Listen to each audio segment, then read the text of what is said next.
दिल्लीमध्ये संजय राऊत यांची सुद्धा पत्रकार परिषद होणार आहे। ही जी लाईव्ह फ्रेम आपण बघतोय त्याच ठिकाणी थोड्याच वेळामध्ये संजय राऊत यांचं संबोधन सुरू होणार आहे। दिल्लीमधनं या सगळ्या महत्त्वाच्या अपडेट्स आपण बघतोय। एकीकडे सत्ता स्थापनेसाठी इंडिया आघाडी आणि एनडीएच्या गोटामध्ये खलबत आहेत, दुसरीकडे आता शिवसेनेचे संजय राऊत दिल्लीमधनं काय भूमिका मांडणार आजच्या दिवसासाठीची ही बघणं सुद्धा फार महत्त्वाचं असेल। दिल्लीमधनं संजय राऊत थोड्याच वेळामध्ये त्यांच्या संबोधनाला पत्रकार परिषदेला सुरुवात करतात।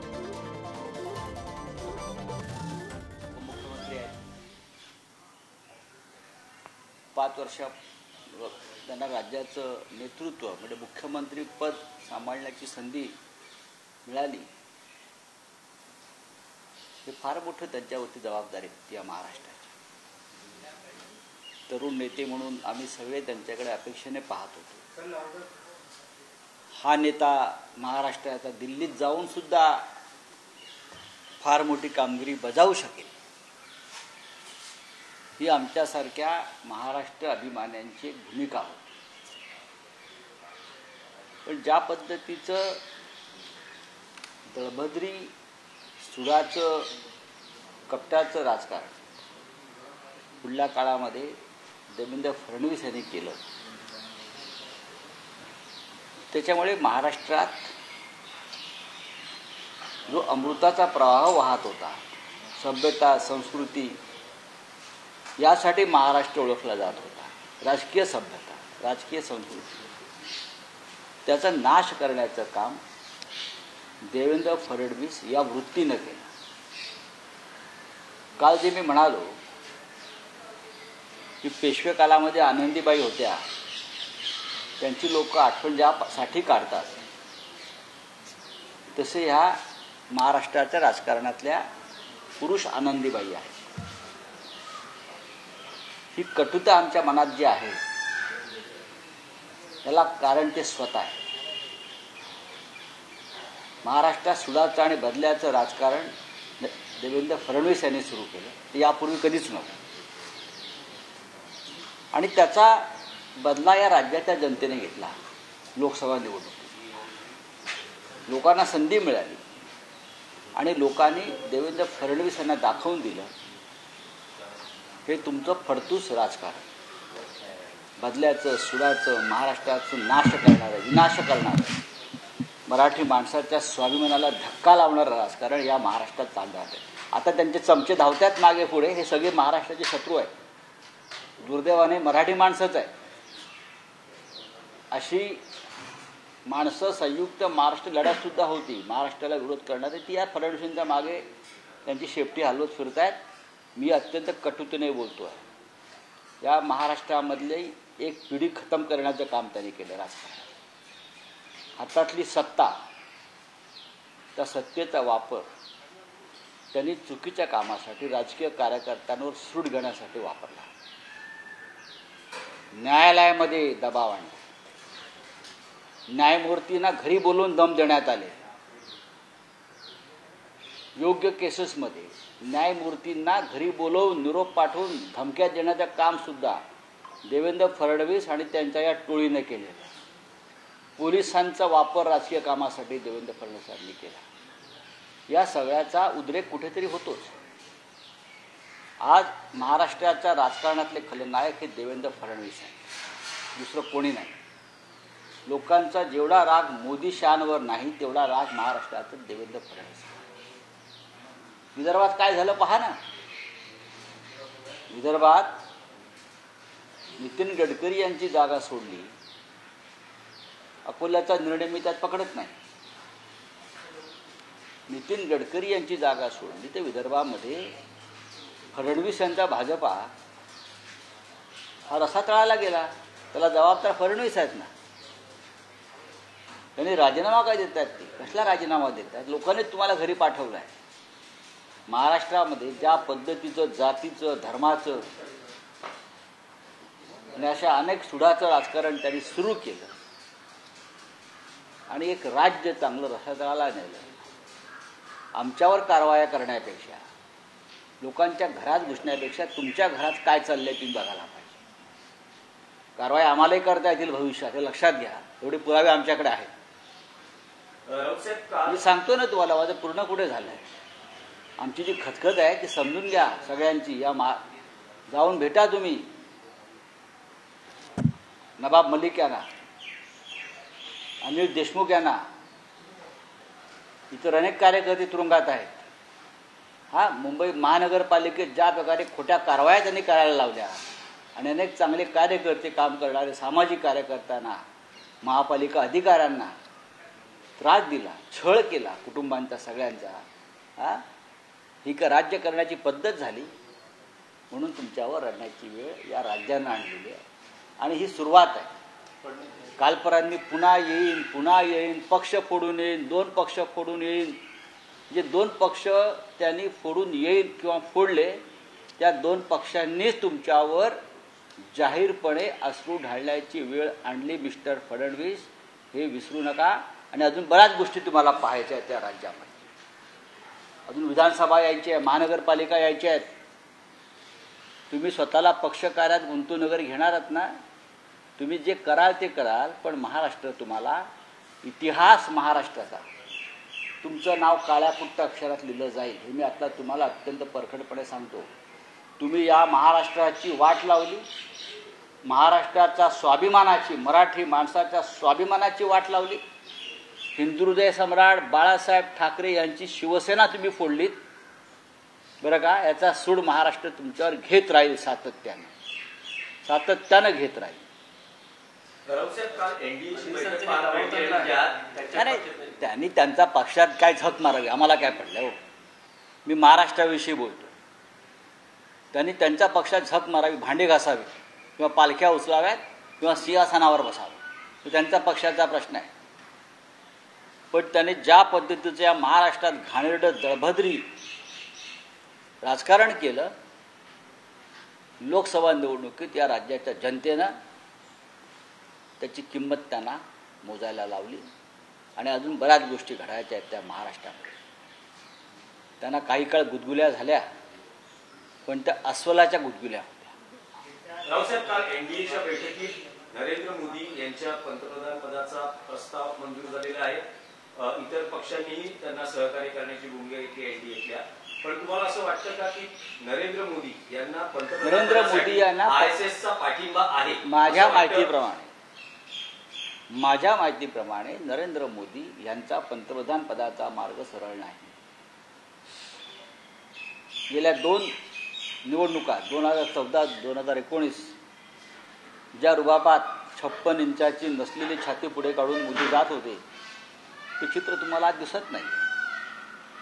मोदींचा चेहरा बघा, मोदींची बॉडी लँग्वेज बघा, मोदींची भाषा पहा. पक्षामध्ये विरोध आहे, ही माझी माहिती आहे. संघाचा विरोध आहे. मुळात नरेंद्र मोदी यांचा पराभव झाला आहे. पराभूत झालेला माणूस प्रधानमंत्री कसा होऊ शकतो? तुमच्या नेतृत्वाखाली भारतीय जनता पक्षाने निवडणूक लढली. तुमच्या नेतृत्वाखाली भारतीय जनता पक्षाचा पराभव झाला. भारतीय जनता पक्षाला बहुमत मिळालं नाही आणि तुम्ही कुबड्यांवर सरकार बनवून विजयाचा जल्लोष करताय. हे काय आहे? त्या देशाच्या जनतेला जे मूर्ख समजता का?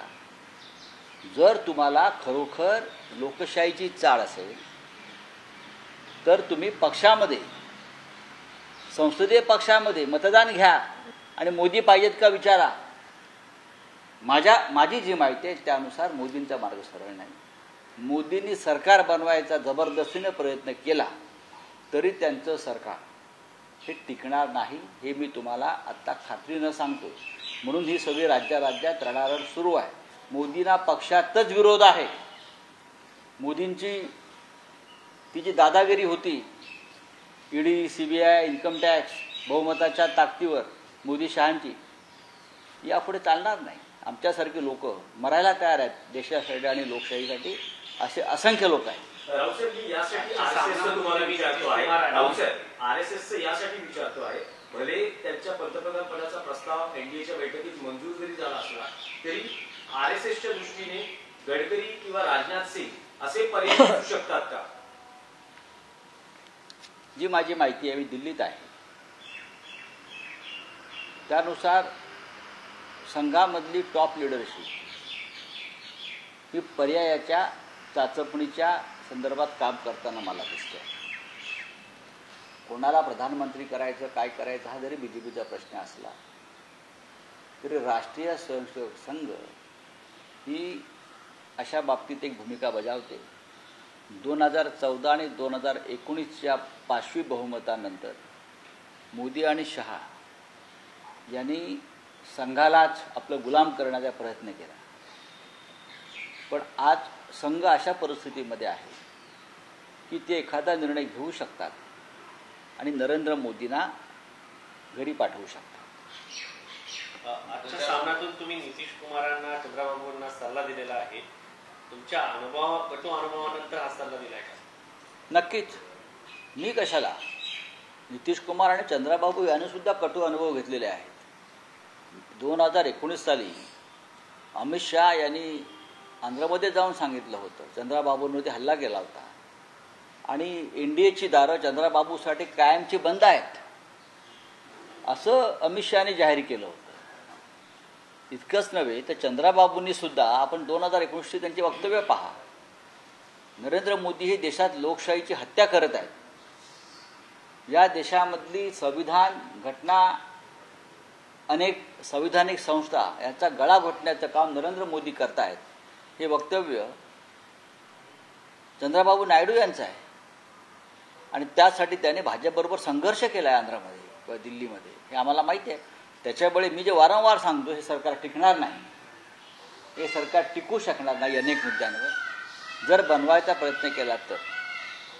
पण आमची अशी भूमिका आहे की आता मोदी आणि त्यांच्या लोकांना ती संधी द्यावी सरकार बनवण्याची, आणि हे अनैतिक सरकार जेव्हा बनेल तेव्हा ते पाडून येण्यामध्ये जी मजा आहे ती आता बनवण्यात नाही. महाराष्ट्रात महाविकास आघाडीला जवळपास 125 जागांवर बळ किंवा आघाडी दिसते आहे. हे सत्य आहे. महाविकास आघाडीला मोठ्या प्रमाणामध्ये यश मिळालेलं आहे. लोकसभेला, विधानसभेला याहून मोठं यश मिळालं. अनेक ठिकाणी ह्या वेळेला सत्तेच्या बळावर आमच्या अनेक जागा पाडण्याचा प्रयत्न झाला किंवा निकाल चोरण्याचा प्रयत्न झाला. विजय चोरण्याचा, जसं अमोल कीर्तीकरांची जागा आहे, अशा अनेक ठिकाणी झालेल्या. विधानसभेला ते होणार नाही. विधानसभेला मी कालही म्हणालो, आम्ही 180 ते 185 जागा सहज जिंकू. रावसाहेब, काल फडणवीसांनी भूमिका जाहीर केल्यानंतर आज ते दिल्लीत येत आहेत. शक्यता आहे की अमित शहा आणि नरेंद्र मोदी यांच्या, बघा, हा त्यांचा प्रश्न आहे. मी माझं मत सांगितलं. भूमिका मांडली त्यावर चर्चा होऊ शकते. तो त्यांचा प्रश्न आहे. मी माझी भूमिका, माझा संताप, आमच्यासारख्यांची चीड ही व्यक्त केली. कारण या महाराष्ट्राचं, मी एक महाराष्ट्रप्रेमी, महाराष्ट्र स्वाभिमानी असा राजकीय कार्यकर्ता. पक्षानंतर आधी महाराष्ट्र, बाळासाहेबांची भूमिका आहे. आम्ही त्यांचे सैनिक आहोत. महाराष्ट्राच्या मुळावर कोण येत असेल, तो आमचा असला तरी त्याला माफ करू नका, हे बाळासाहेब माननीय हिंदुहृदय सम्राटांनी आम्हाला शिकवलेलं आहे. आम्ही त्यांच्या विचारानं पुढे जातो आहे. आणि देवेंद्र फडणवीस यांनी बाळासाहेब ठाकरेंचं नाव घेऊन महाराष्ट्र खतम करण्याचा प्रयत्न केला.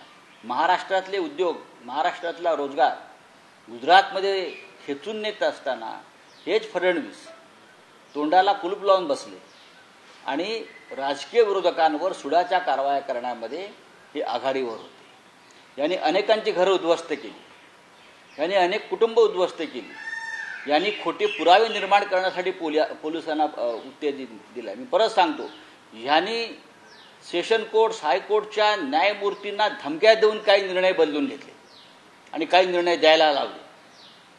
अशा प्रकारची व्यक्ती या महाराष्ट्राच्या राजकारणात असावी हे दुर्दैव आहे. आणि कोणत्याही पक्षामध्ये अशा प्रकारची व्यक्ती असू नये. पण भारतीय जनता पक्षानं गेल्या काही काळामध्ये संस्कृती निर्माण केली, लोकशाहीच्या आणि संवैधानिक संस्था पूर्णपणे खतम करून आपल्या खिशात टाकण्याची. हे चालणार नाही. ही लढाई मोठी आहे.